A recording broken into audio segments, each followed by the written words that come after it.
So karon day no kay daghan naman kay mga vlogger. So ang ending ani day ang mga basher ang nangagamay. So ang mga basher ang nangakulang. Sama karon day no, kasagaran day ang mga nag-content creator day mao po'y mga basher. Example kani siya. Pareha ani karon ni Gisa day o. Content creator daw siya day pero number one basher nako siya. So inana na kanindot karon ang Facebook.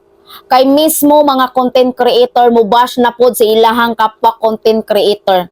So day asa naman tong nag-ingon day nga magtinabangay ta. Ug asa naman tong niingon day nga sabay ta mo grow tanan. Unsa naman ni karon day?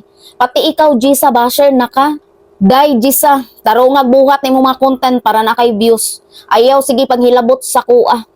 Unya day Gisa, unsay gusto nimo? Ako na po'y mag-basher sa imo ha. Sus day, di ko inana day. Pag makita galin ako ng ubang mga content creator, labi na dyan ang bagong nagsugod, labi na dyan ang gagmay obvious day, di jud ko mag-inana day. Madagkog magagmay ang content creator day, wa ko kasuway day nga mag-comment ko sa ila og bati. Wa ko kasulay day nga nag-basher ko.